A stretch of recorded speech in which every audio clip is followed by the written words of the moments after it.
Assalamualaikum warahmatullahi wabarakatuh.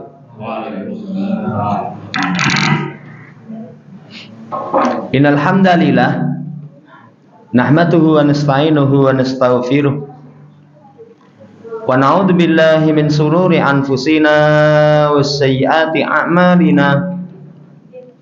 May yahdihillahu fala mudhillalah wa may yudlilhu fala hadiyalah.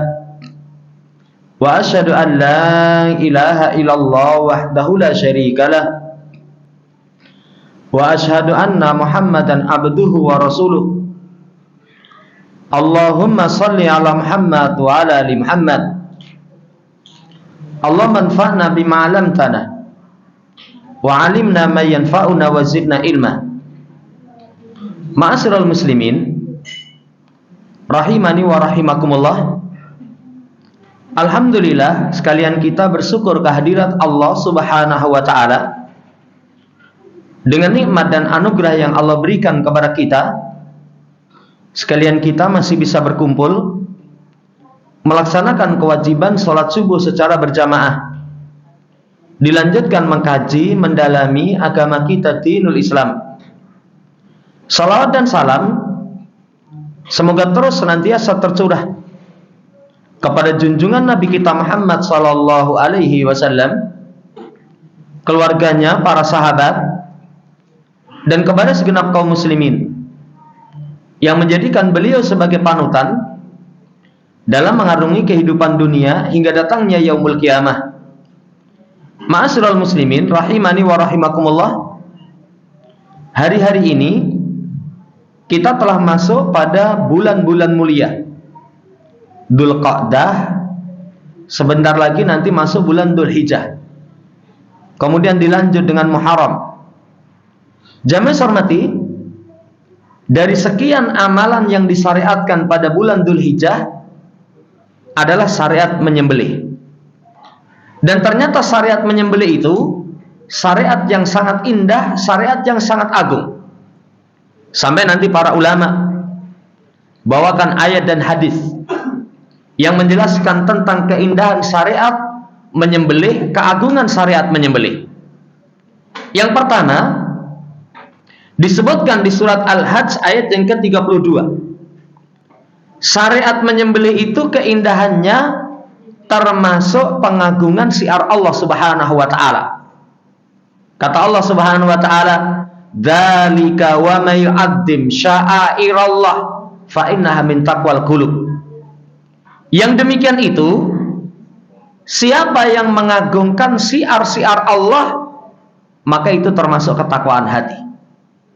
Jamaah hormati, syiar Allah itu nanti sebagian ulama tafsir adalah tempat-tempat pelaksanaan manasik. Ada Shafa, Marwah, Arafah, Musdalifah, Ka'bah. Demikian pula syiar Allah itu adalah sembelian. Karena orang yang melaksanakan ibadah haji itu ada syariat menyembelih.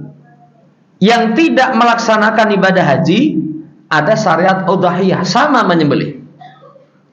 Kemudian yang lain menjelaskan syiar Allah itu lebih umum. Semua syariat Allah itu merupakan syiar. Kata Allah, siapa yang mengagungkan syair Allah, mengagungkan syiar Allah.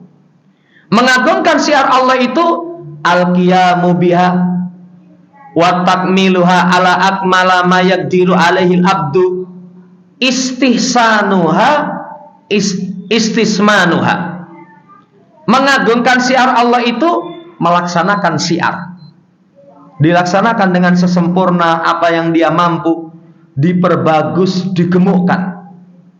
Lah masuk padanya menyembelih.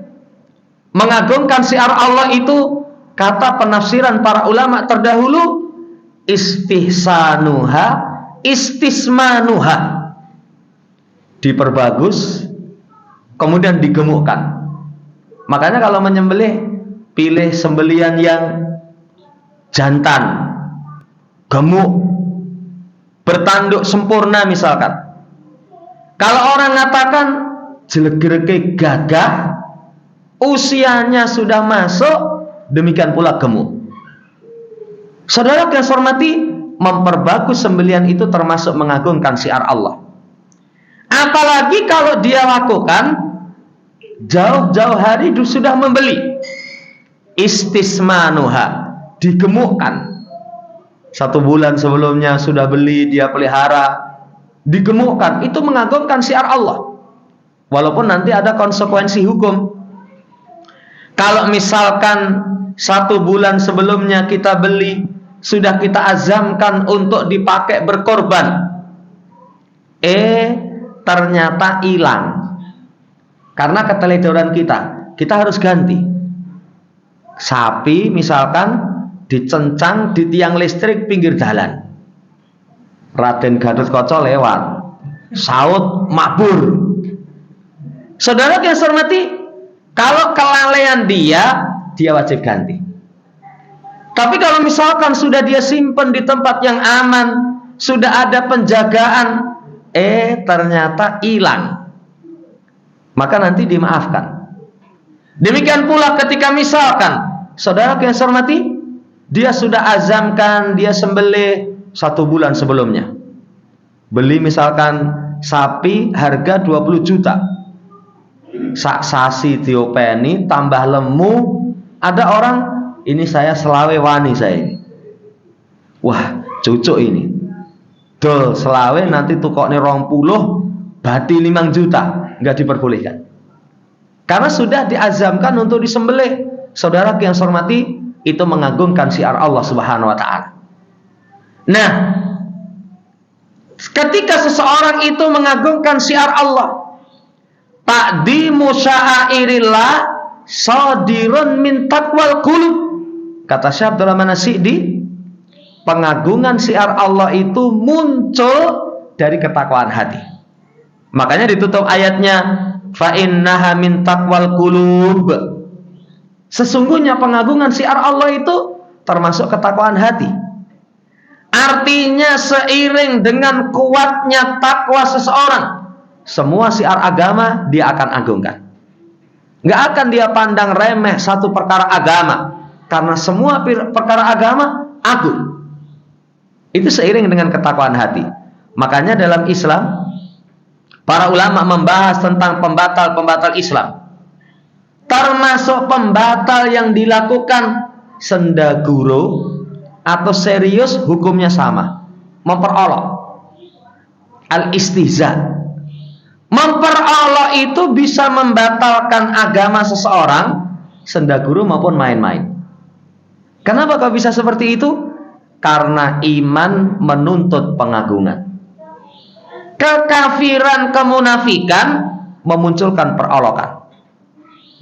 perolokan. Makanya keras. Betapa indah syariat menyembelih, itu termasuk syiar Allah yang agung. Termasuk orang yang melaksanakannya bukti ketakwaan. Sampai dalam ayat yang lain, lan yanalallah luhumuha wala dima'uha walakin yanalu taqwa minkum. Yang sampai kepada Allah itu bukan darah, bukan harta, bukan darah, bukan dagingnya, tapi ketakwaan kalian kepada Allah Subhanahu wa taala. Kita sembelih, darah muncrat. Kemudian kita sembelih dagingnya, apa kata Nabi? Fakulu ma badalakum wa atimu wa tasaddaqu. Makan yang lezat. Kasih makan orang. Ya, kemudian sedekahkan. Yang sampai kepada Allah bukan darah, bukan dagingnya, tapi ketakwaan kalian. Ketundukan kita kepada Allah. Saudara yang saya hormati, keindahan syariat menyembelih yang pertama merupakan syiar Allah yang agung, bukti ketakwaan hati. Kemudian yang kedua, masih di surat Al-Hajj ayat yang ke-34. Kata Allah Subhanahu wa taala, "Walikulli ummatin ja'alna mansakah liyadhkuru smallah 'ala ma razaqahum min bahimatil an'am fa ilahukum ilahu wahid falahu aslimu wa basyiril muhbitin." Kata Allah Subhanahu wa taala, setiap umat kami jadikan mansaka. Mansaka itu maudhi'ul kurban, tempat untuk menyembelih, tempat untuk mengalirkan darah karena Allah Subhanahu wa taala. Setiap umat disyariatkan. Saudara yang saya hormati, menunjukkan menyembelih itu satu syariat yang sangat agung. Kan kalau tanda satu amalan itu agung, semua umat disyariatkan. Makanya kemarin bulan Ramadan, kama kutiba 'alal ladzina min qablikum, sebagaimana disyariatkan orang sebelum kalian, supaya nanti orang nggak meri. Duh, kok saya umat Muhammad suruh korban? Enggak, umat sebelummu juga disyariatkan.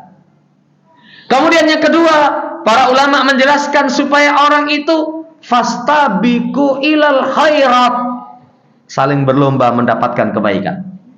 Kalau umat terdahulu menyembelih, pahalanya besar, mereka raih. Kalian disyariatkan menyembelih supaya keistimewaan yang mereka raih kalian pun mendapatkan. Kami syariatkan setiap umat syariat penyembelihan. Kemudian diterangkan hikmah menyembelih itu. Dalam ayat ini ada 4. Liyadhkuru smallah ala ma razaqahum min bahimatil an'am fa ilahukum ilahu wahid falau aslimu wa basyiril muhbitin. Pertama, kata para ulama seperti Syekh Abdul Rahman As-Sa'di di dalam tafsirnya, hikmah menyembelih itu liiqamati dzikrillah, menegakkan zikir.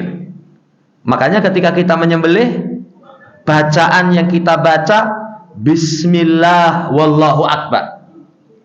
Demikian pula di bulan Dzulhijjah asrul awal, 10 awalnya, kata Nabi SAW, fa'aksiru fihinna minat tahlil wa takbir wa tahmid. Perbanyak tahlil, takbir, tahmid. Tahlil la ilaha illallah, takbir Allahu akbar, tahmid alhamdulillah.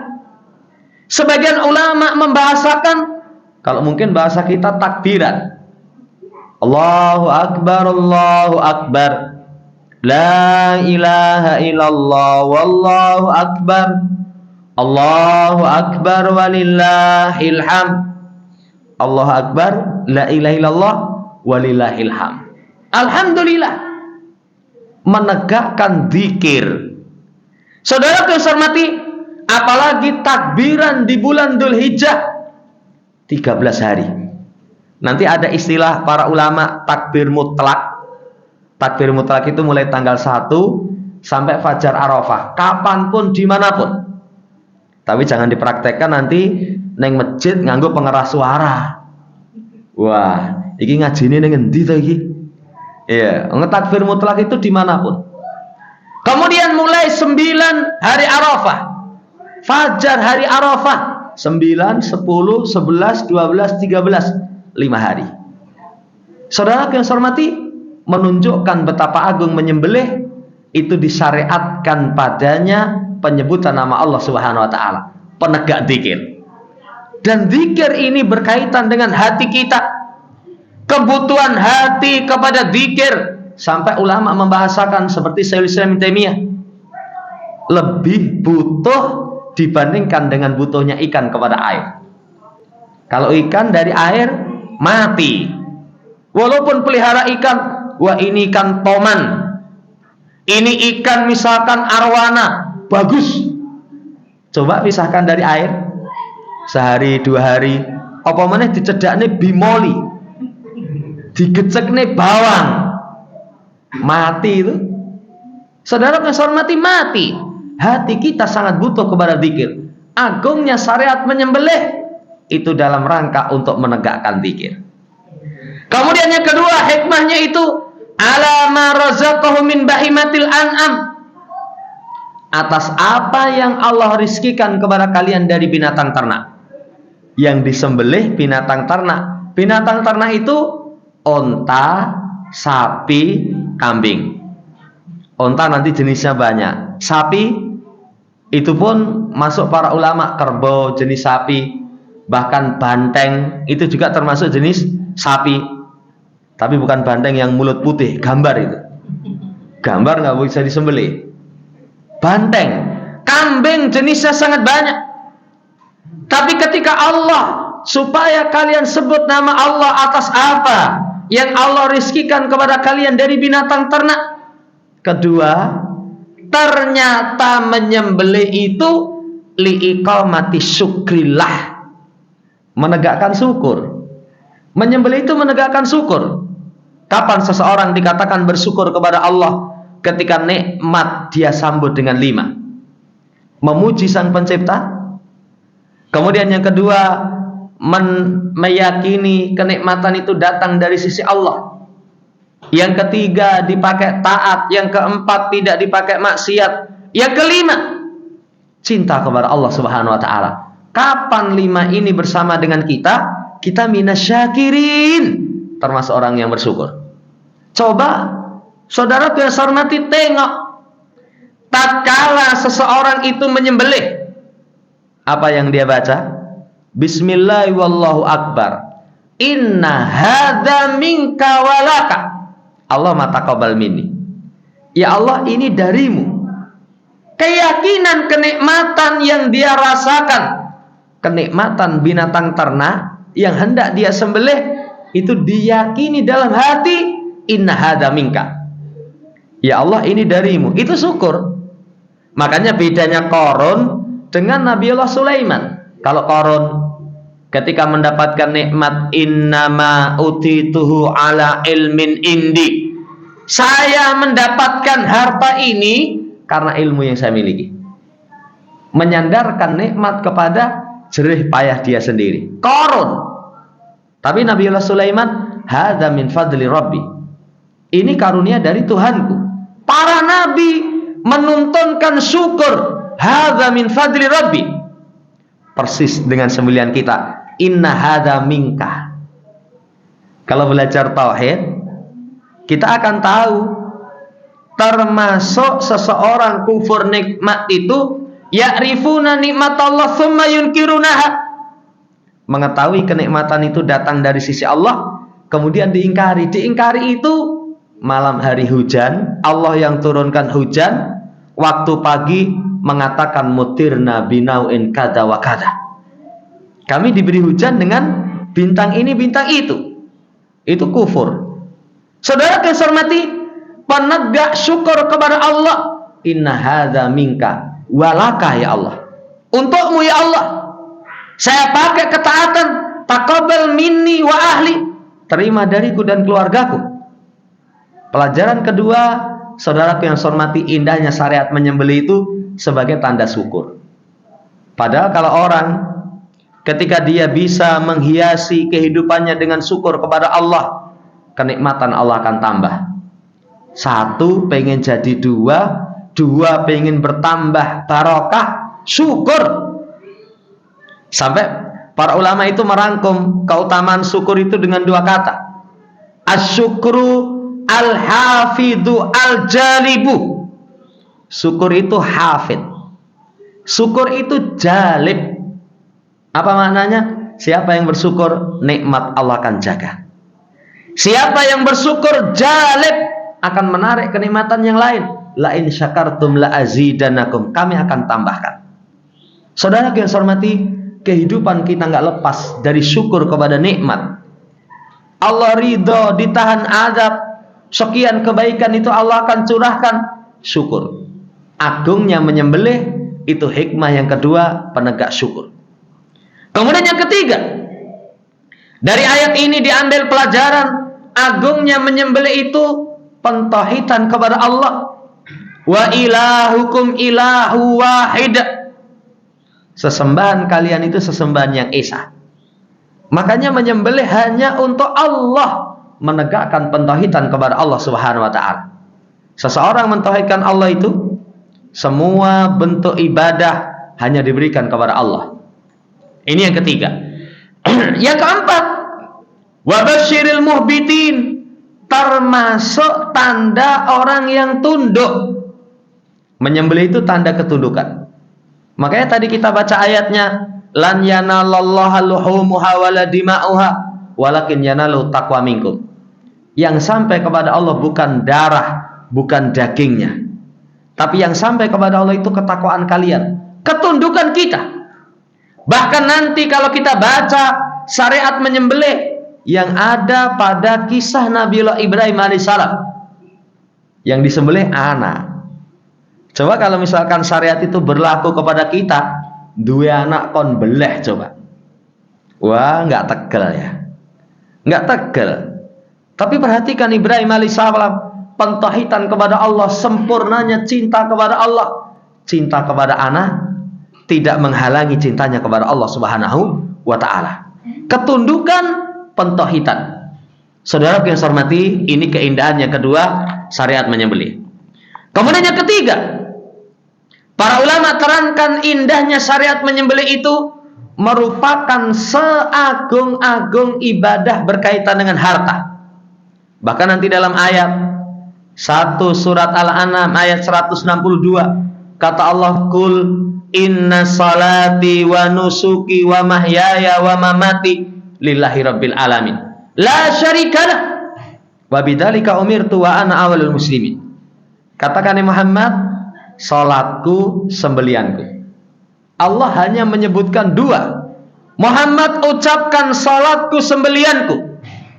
Nggak ada itu tambahan yang lain. Saumi, haji, zakati, tilawati, dzikri misalkan. Nggak disebutkan yang lain. Tapi yang lain disebutkan umum. Inna salati wa nusuki wa mahyaya wa mamati lillah. Nanti kalau dari surat yang kita semua hafal, inna a'tainakal kautsar fasolli li rabbika wanhar inna syani'aka huwal abtar. Dirikan salat untuk Rabbmu, sembelihlah sembelian. Dua ayat ini jamaah hormati disebutkan dua ibadah secara khusus, salat menyembelih. Diterangkan di dalam tafsir, afdalul a'malil badaniyati as-shalah, afdalul a'malil maliyati an-nahar.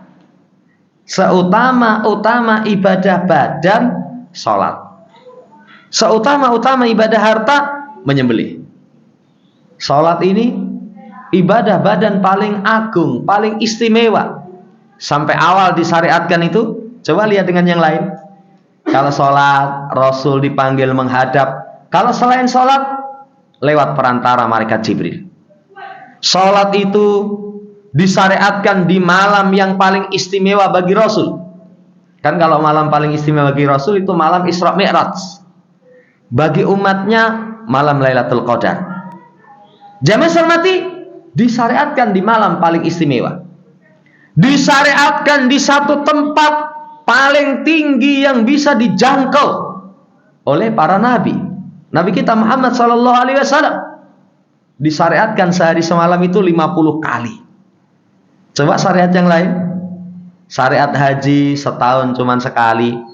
Syariat puasa setahun yang wajib cuman Ramadan. Tapi sholat dahulu sehari disyariatkan 50 kali. Makanya Nabi kita Muhammad SAW berkaitan dengan sholat, kata beliau, ju'ilat qurratu aini fi sholah. Arih nabiha, dijadikan penyejuk pandangan mataku sholat. Kami dibikin santai itu dengan sholat. Nabi itu hiburannya sholat. Sampai Imam Ibnu Katsir membawakan idza hazabau amrun sholat. Nabi itu kalau ada perkara yang menjadikan beliau tidak suka, sholat. Jauh dengan kita ya. Kalau kita kalau punya masalah, sholatnya malah ngelokro. Seminggu kita neng masjid itu nyandi. Wah, kakean pikiran komat, malah rasolat ya. Padahal kalau siapa memperbaiki hubungan dia dengan Allah Subhanahu wa taala, urusan-urusan Allah akan berikan kelancaran. Allah akan berikan kelancaran. Seagung ibadah berkaitan dengan badan itu salat. Kemudian seagung ibadah berkaitan dengan harta, menyembelih. Maka lihat nanti dalam riwayat Anas, Nabi kita Muhammad SAW di kota Madinah 10 tahun. 9 tahun, setiap tahun membeli 2 ekor kibas. 2 ekor kibas, jantan, gemuk, bertanduk, iya. Kemudian bulunya itu ada hitam-hitam putih di sekitar perut, mata, kaki. Kalau bahasanya orang kocomotonan, kelambenan, sepatonannya. Itu luar biasa. Setiap tahun beliau semangat membeli 2 ekor kibas. Bahkan di tahun terakhir ketika beliau melaksanakan ibadah haji yang dikenal dengan haji wada, beliau menyembelih 100 ekor onta. Kita kalau di Indonesia mungkin orang kelakon itu beli onta itu. Ya, tukunya dengan di coba. Juruk ini. Ya, nggak bisa menyembelih. Rasul Shallallahu Alaihi Wasallam 100 ekor onta. Kemudian dalam riwayat itu diterangkan 63 ekor beliau sembelih dengan tangan beliau yang mulia. Sisanya diserahkan kepada Ali untuk diurusi. Saudara yang saya hormati, betapa agung syariat menyembelih disebutkan secara khusus li syarafi hatainil ibadataini wa fadlihima. Kata para ulama, mulianya 2 jenis ibadah ini. Ibadah harta paling agung menyembelih. Sampai para ulama terangkan, ketika ada orang yang bertanya, mana yang lebih utama? Saya menyembelih dengan sedekah, ya, senilai sembelian. Kita menyembelih kambing 3 juta dengan sedekah kepada orang 3 juta. Masih tetap lebih utama menyembelih. Masih tetap lebih utama menyembelih. Kenapa masih lebih utama menyembelih? Kurbah. Yang itu menunjukkan ketundukan kepada Allah. Lebih utama menyembelih itu. Padahal kalau orang sedekah, apakah dia masih bisa menikmati? Nggak bisa menikmati. Ada orang misalkan tidak punya, ya, ada kebutuhan mendesak. Nyoh Pak D, tak bantu 3 juta. Ya, tapi saya nanti minta selama seminggu terono setiap pagi pecel lele nggo sarapanku. Padahal kalau dipotong pecel lele seminggu kan masih untung banyak. Apa diperbolehkan? Gak diperbolehkan. Kalau seseorang sedekah itu sampai kata ayat nut'imukum liwajhillah la nuridu minkum jazaan wala syukura, semata karena Allah, menunggu balasan, menunggu ucapan terima kasih. Gak boleh itu. Sik matur nuwun apa ora? Anggere ra matur nuwun, serasudi saya. Gak boleh itu. Apalagi kok dalam memberi itu tamnun tastaksir, memberi dengan niatan untuk mendapatkan balasan lebih. Nggak boleh itu kalau dalam urusan ibadah. Kalau mancing oleh pakane sing enak, ya, nanti ben iwake seneng, bar seneng cangkeme iwak kecantol greneng gitu loh. Tapi kalau dalam ibadah tidak diperbolehkan.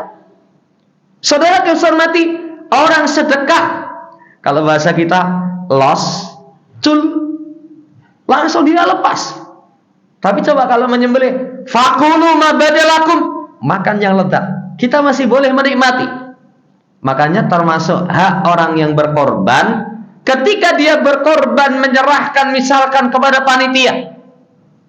Bapak, saya menyembelih kambing. Nanti boleh ditanya, Bapak pesan apa? Sampel mburi siji sama ati, boleh itu. Tapi kata Imam Nawawi, lebih banyak disedekahkan itu yang harus. Nggak boleh. Lanjutan pesan apa? Sampel mburi kali, sama nanti saya minta ndase sama buntute, belen ngomah wae kalau gitu. Karena kalau orang menyembelih itu sebagian besar dia bagikan kepada kaum muslimin. Saudara yang saya hormati, sisi keagungan menyembelih, keindahan syariat menyembelih yang ketiga, amalan harta yang paling agung. Amalan harta yang paling agung, sampai sedekah senilai sembelian dengan menyembelih, masih lebih agung menyembelih. Masih agung menyembelih. Sampai nanti kalau tabrakan, misalkan jadwal akekah dengan jadwal menyembelih, sementara binatangnya cuma satu, dahulukan menyembelih. Dahulukan menyembelih. Misalkan anak lahir tanggal 1 bulan Dzulhijjah atau tanggal 2 bulan Dzulhijjah. Akekahnya tanggal hari ketiga. Hari ketiga akekahnya tanggal 10. Duh, wedhuse kursi siji itu. Kalau dia memiliki kambing misalkan 3 ekor, anaknya laki-laki, 1 menyembelih, 2 akekah. Tapi kalau cuma 1, dikedepankan untuk menyembelih. Saking agungnya ibadah menyembelih. Jamaah hormati, itu yang ketiga. Kemudian yang keempat, keindahan dan keagungan syariat menyembelih itu, syariat menyembelih itu ada nilai kurbah. Masyarakat kita menyebutnya dengan kurban. Karena memang keindahan syariat menyembelih itu taqarruban ilallah, mendekatkan diri kepada Allah Subhanahu wa taala. Kalau seorang semakin sempurna, semakin semangat, semakin ikhlas dalam sembelihannya, semakin dekat dengan Allah Subhanahu wa taala. Siapa hamba yang paling dekat dengan Allah? Kalau dalam akidah kita, paling dekat kepada Allah itu para nabi, para rasul. Dari semua para nabi, para rasul, lebih khusus para rasul. Dari semua para rasul, lebih khusus ulul asmi minar rusul. Dari ulul asmi minar rusul, lebih khusus cuma dua. Nabi kita Muhammad, Nabi Ibrahim alaihissalam. Keduanya ini derajatnya di sisi Allah sebagai khalil. Rasul katakan, innallaha tahadani khalila kama itahada Ibrahim khalila. Sesungguhnya Allah menjadikanku sebagai khalil sebagaimana menjadikan Ibrahim sebagai khalil. Makanya kata Asy-Syaikh Nusaimin, syair yang berkembang tapi ternyata melecehkan kedudukan Nabi. Ibrahim Khalilullah, Muhammad Habibullah. Itu melecehkan Nabi. Kenapa? Karena derajat Khalil itu lebih tinggi daripada hanya sekedar Habib. Saudara hormati, kedudukan yang sangat tinggi itu menggapai derajat sebagai kekasih Allah. Termasuk keteladanan Ibrahim, kurban. Dan beliau nggak biasa. Wong yang diperintahkan yang disembelih itu anaknya. Nyembelih anak. Padahal kalau kisah sejarah, beliau memiliki anak 80 tahun berumah tangga, belum memiliki keturunan. Kalau orang sekarang 80 tahun nggak punya keturunan, sudah putus asa ya. Iya. Yuswani pinten mbah, pun mbah itu 80 tahun. Lah kita tekan apa orang nggak tahu kok. Iya. Tekan apa nggak tahu. 80 tahunan lebih belum punya keturunan. Setelah itu Allah berikan keturunan. Sudah Allah uji. Disuruh ditinggalkan di kota Mekah, yang kota Mekah itu la syai'un wala insun, nggak ada manusia, nggak ada kehidupan. Tapi Ibrahim tetap kokoh. Ketika meninggalkan istri, sang istri itu mengejar, Ibrahim aina tadhhab wa tatrukuna bihadzal wadi la syai'un wala insun. Ibrahim kemana? Istri baru melahirkan, anaknya masih abang. Disuruh ditinggal di kota Mekah, nggak ada kehidupan, dikejar. Istrinya terus mengulangi, Ibrahim tidak menoleh. Cintanya kepada anak istri tidak menjadikan beliau meninggalkan perintah syariat. Kemudian terakhir kalimat sang istri, Allahu amaraka bihadza. Ibrahim, ini perintah Allah. Ibrahim mengangguk. Kata sang istri, idan la yudai anak. Kalau begitu Allah nggak mungkin mensia-siakan kita. Teladan seorang istri yang salihah. Perhatikan Ibrahim alaihissalam, buktikan tulusnya cinta kepada Allah. Kemudian setelah itu, sekian waktu ditinggalkan, ditengok anak dan istrinya ini. Sang anak itu sudah mencapai usia balik, usia mampu berusaha. Falamma balagha ma'ahu sa'ya. Ketika anak sudah mampu usia berusaha, saudara yang saya hormati, anak itu kalau sudah mampu berusaha, orang tuanya ringan. Kalau anak belum bisa berusaha, tangi turu moto melek itu sudah pengeluaran itu. Anaknya pinten, 8. Iya, sarapannya nopo? Sego berkat. Kalau tempat saya, sego berkat itu yang dibungkus godong jati itu 14.000. Berarti yang sarapan 8, 14.000 ping 8. Itu baru bangun tidur. Kemudian nanti mangkat sekolah. TK 9.000 menang. SD 2.000. Biapa ora pengalaman katanya. Lawang es teh jumbo 3.000 kok katanya. Ya. Apalagi nanti yang kuliah. Anak itu kalau belum mampu bekerja sendiri, saudara yang saya hormati, pengeluaran. Tapi kalau sudah bisa bekerja sendiri, Delok duit apa ora le? Duite pae piro? Ya, anak sudah punya sendiri. Terkadang meringankan kebutuhan orang tua. Cintanya kepada anak sangat kuat. Karena sudah tidak membebani, bahkan membantu. Wong banyak orang-orang itu wis tat kalau saniki santai. Kenapa santai? Nggak bekerja karena sudah dicukupi anak. Anaknya soleh, memiliki penghasilan. Pak, rasanya nyambut gawe. Lara nyambut gawe iki mangan apa to le? Wis, bapak buka rekening kok tak transfer ya. Ujian yang sangat berat. Falamma balagha ma'au sa'ya, diperintahkan untuk disembelih. Abot itu? Berat. Akhirnya Ibrahim buktikan ketulusan kepada Allah, taqarruban ilallah, menjadi manusia terdekat setelah Nabi kita Muhammad sallallahu alaihi wasallam. Lah ini saudara yang saya hormati, orang pengen dekat dengan Allah Subhanahu wa taala menyembelih. Karena sembelihan itu amalan yang kurbah sangat agung. Sampai nanti diterangkan siapa yang menyembelih untuk selain Allah Subhanahu wa taala itu syirik. Jangankan sembelihan, dia kasih kurban seekor lalat. Karena ada dalam hadis, dahala rajulun fi dubab, dahalan nar rajulun fi dubab.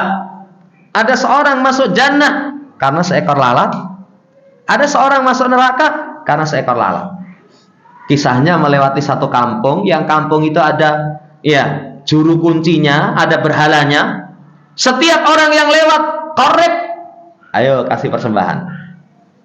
Kata yang pertama, saya tidak memiliki sesuatu yang bisa saya pakai korban. Korek walau dubabah, walaupun dengan seekor lalat. Tangkap lalat, kok nangkepnya gini, lah pendekar ya. Lalat persembahkan kepada berhala, masuk neraka. Tapi yang kedua, korek walau bidubabah, saya nggak akan berkorban untuk selain Allah Subhanahu wa taala. Dibunuh, masuk jannah itu. Berkorban dengan seekor lalat kepada selain Allah, mengantarkan dia masuk neraka. Padahal lalat apa ada nilainya? Enggak ada nilainya. Apalagi lalat hijau, menjijikkan itu. Orang makan luwe, beli soto itu kelihatan enak, ambune itu menggugah selera. Bareng disendok rong sendok itu kok ono ireng-ireng gitu. Dikira brambang goreng. Tribakne laler renang. Itu langsung seleranya hilang itu. Walaupun misalkan kita lapor kepada penjualnya, "Ibu, ini ono lalere. Mohon maaf, saya ganti." Sudah kita nggak berselera itu. Nggak ada nilainya. Tapi kapan dia persembahkan kepada selain Allah, mengantarkan dia masuk neraka. Lah kalau wedhus tuh kok laler entuk piro coba? Iya. Saudara yang saya hormati, dapat berapa? Ini luar biasa keindahan syariat menyembelih, itu taqarruban ilallah azza wajalla. Ini saudara yang saya hormati yang keempatnya. Kemudian yang kelimanya, di antara keindahan syariat menyembelih itu idhalus surur lil muslimin, memasukkan kegembiraan kepada kaum muslimin. Kegembiraan kepada kaum muslimin. Padahal kalau orang bisa membuat gembira saudaranya muslim, itu termasuk amal ketaatan. Sampai nanti dalam hadis, la tahqirana minal ma'rufi syai'a walau antalqa akhaka biwajhin talqin. Jangan remehkan kebaikan walaupun kecil. Ketemu saudara, wajahnya tersenyum. Kalau kita ketemu saudara mesem, seneng itu. Senang. Saudara yang saya hormati, makanya senyuman ini termasuk cermin akhlak yang baik. Bahkan nanti dibahas oleh para ulama, kalau seseorang mengesampingkan senyuman, keluarga itu jadi masalah itu. Ada masalah.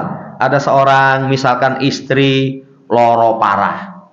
Lorone apa ini? Asam lambung, ya. Ternyata apa? Suaminya ora iso mesem. Jadi akhirnya tekanan batin, setelah tekanan batin itu gowo ning rumah sakit, asam lambung diobati ora mari, parah. ternyata pikirannya. Coba menggembirakan dengan senyuman, itu sudah berpahala. Apalagi menggembirakan dengan makan. Saudara yang saya hormati, apa perkara yang menyenangkan orang yang melebihi makan? Gak ada. Ya, dibayar ke SPP sama dikasih makanan itu enak makan itu. Kalau dibayar ke SPP, katanya anakmu ora oleh jemur rapot. Nggih. Lah kula nunggak SPP niku sudah 12 bulan, kuwi jenenge setahun. Ya sudah, kartu ini bawa sini tak bayar ke. Senang. Tapi dibandingkan dengan makan, ayo golek panganan sing kowe seneng apa gitu. Apalagi terakhir itu kalimatnya bukan bayar dhewe-dhewe, bukan. Tapi jazakumullah khairan. Wah. Saudara yang saya hormati, selesai makan luar biasa. Sampai para salaf itu bentuk sedekah yang mereka pilih. Mereka sangat senang mangan. Kasih makan orang. Saudara yang saya hormati, ketika seorang menyembelih, tadi disampaikan Imam Nawawi, sebagian besar dibagikan. Daging itu makanan istimewa, apalagi bagi orang miskin. Orang miskin itu kalau di tempat saya, di Tawangmangu sana, mangan daging itu cuman kalau entuk undangan jagongan. Jadi kalau jagongan itu tempat saya, suguhan itu sing umum, itu daging sapi dimasak kayak pindang gitu, kayak rendang. Jadi sama sayur kentang, sama kerupuk, ya. Wis pokoknya asik lah. Ya. Tapi yang orang miskin apes itu jagung, dikira untuk daging tibane laos. Gede itu dicokot laos, apes ya. Saudara yang saya hormati, dengan seseorang disyariatkan menyembelih, berbagi itu. Dan walhamdulillah antusias kaum muslimin luar biasa. Oh jadi grenengi. Kan kadang ada orang gemreneng anggere salat diceluk, hayya ala shalah, orang mangkat bareng korban mangkat kabeh. Loh, ndak apa-apa. Ya muga-muga nanti setelah itu bukan hanya ketika menyembelih, ketika sholat pun semangat. Memasukkan kegembiraan kepada kaum muslimin. Saudara yang saya hormati, amalan yang luar biasa dari syariat menyembelih. Kemudian keindahan syariat menyembelih itu mengantarkan seseorang mendapatkan kebaikan yang sempurna. Disebutkan di surat Al-Imran ayat 92, lan tanalul birra hatta tunfiqu mimma tuhibbun. Kata Allah, kalian sekali-kali didatangkan dengan lafaz lan, sekali-kali nggak akan bisa mendapatkan kebaikan yang sempurna sampai kalian infakkan apa yang kalian cintai. Saudara yang saya hormati, apa yang kita cintai? Harta. Semua kita ini cinta kepada harta. Nanti disebutkan di dalam Quran, zuyyina linnas hubbus syahawat minan nisa wal banin wal qanatiril muqantarah minad dhahab wal fiddah wal khailil musawamati wal an'ami wal harth. Biaskan kepada manusia kecintaan kepada lawan jenis, anak, perniagaan yang bermacam, harta yang banyak, emas, perak, kendaraan, tempat tinggal, ternak, kemudian ladang. Kata Allah cinta. Bahkan kecintaan kita kepada harta itu, wa tuhibbunal mala hubban jamma. Kalian cinta kepada harta dengan kecintaan yang berlebih. Kalau orang cinta, apa mungkin dia lepas? Nggak mungkin dia lepas. Contohnya seorang cinta kepada istri.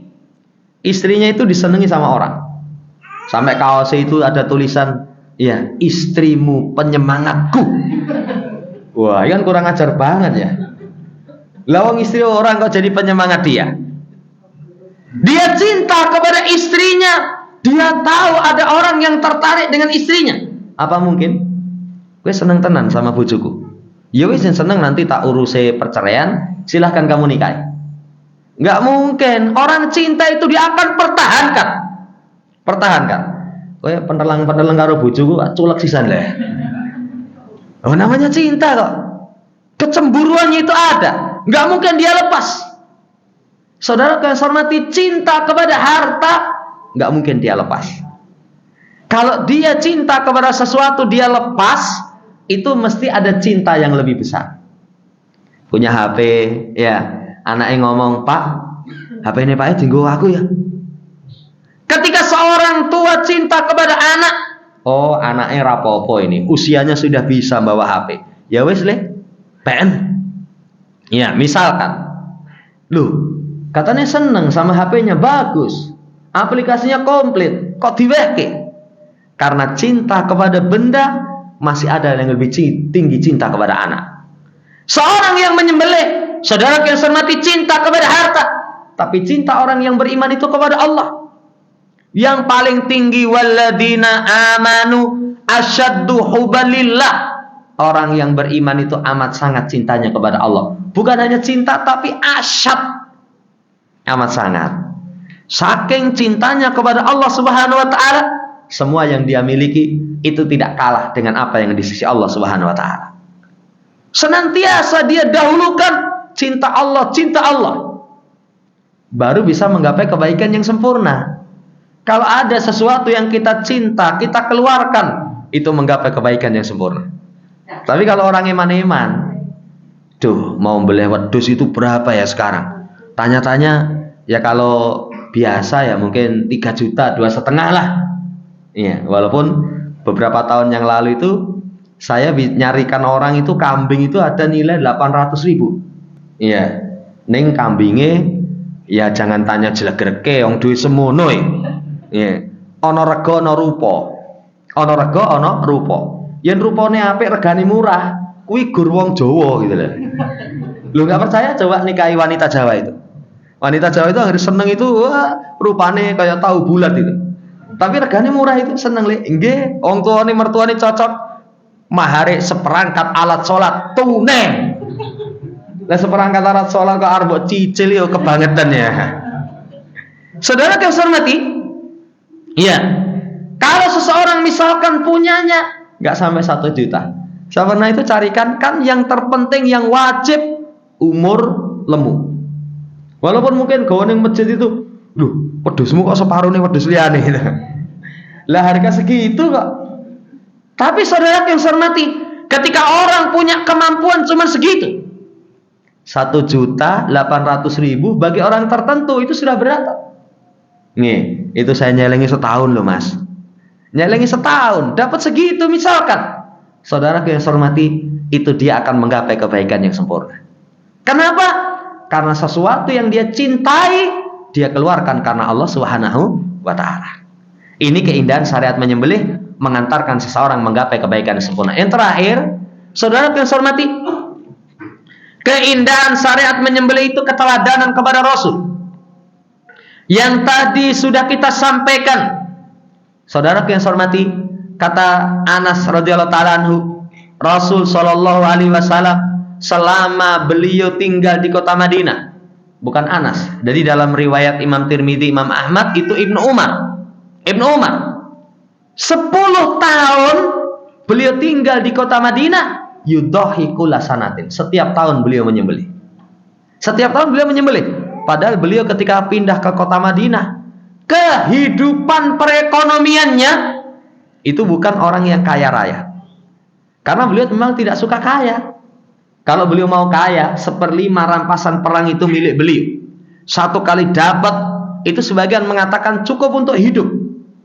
Tapi beliau ini dapat bagi habis. Beliau di kota Madinah bukan orang yang bermewah-mewah. Sampai kata Aisyah, beliau pernah di kota Madinah itu 3 hilal muncul, dapurnya nggak ngebul. Dapurnya nggak ngebul. Sampai ada yang tanya, bibi, kenapa masih bisa hidup?